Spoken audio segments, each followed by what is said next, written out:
I don't even know why we go to these stupid parties. I just want to hang out with you guys. We got this.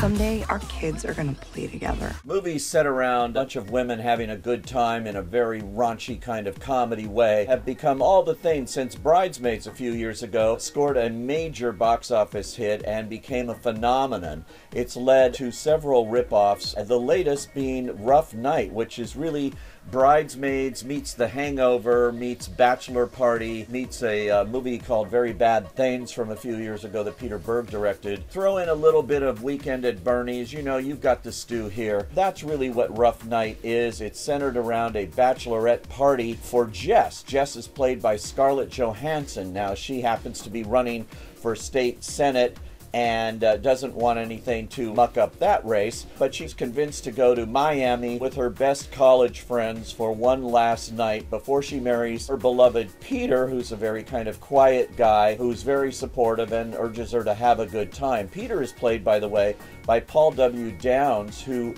co-wrote the screenplay here with Lucia Aniello, and she also directed this film. And it's good to have a female director here because she gets a lot of the nuance here that makes Rough Night as much fun as it can be. Now, it's a wildly uneven movie. Some of it works and some of it really doesn't work. But I have to say I had a good time throughout the thing, and the audience that I sat with laughed consistently. What is a human centipede?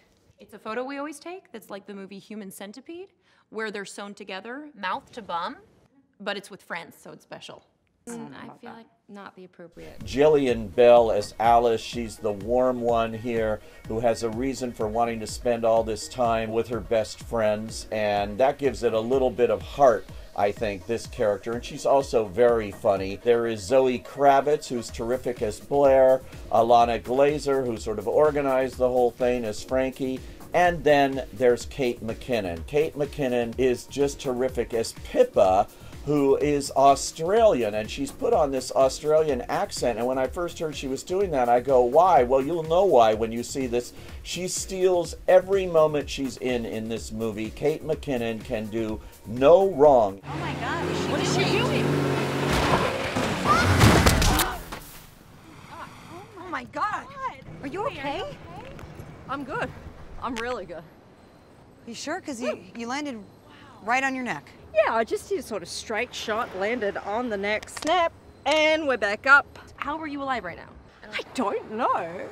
Well, this bachelorette party that they have, you can imagine, turns very bad when they bring in a male stripper, of course. That's what you do at bachelorette parties. He suddenly is a dead body when Alice jumps on him out of all this excitement, and his head hits a marble fireplace, and he is dead, blood everywhere. Now, this sets a tone that was a little uncomfortable for me to watch, because suddenly here is this guy lying dead, blood everywhere, and you're trying to make comedy out of it. And at first it didn't quite work, but as in the case of Weekend at Bernie's, you warm up to the premise that they are trying to hide a dead body any which way they can, and the shenanigans begin, folks. But there's a twist to all of this that's a lot of fun. Now, what doesn't work in the film are some subplots here, and one involving the fiancé, Peter, who is convinced at one moment that his wedding is over. He has a phone call that he misinterprets. He thinks it's over,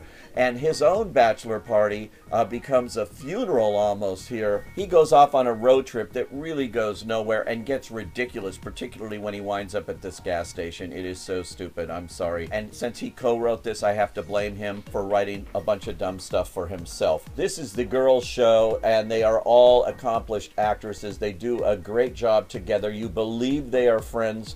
I had a lot of fun watching it. There's a lot of funny lines in this movie. It's good, stupid, summer fun, and if you loved Bridesmaids, this isn't quite on that level, but for much of it, you'll laugh. And what more do you want? So if that describes your taste in movies, I say, why not? Go.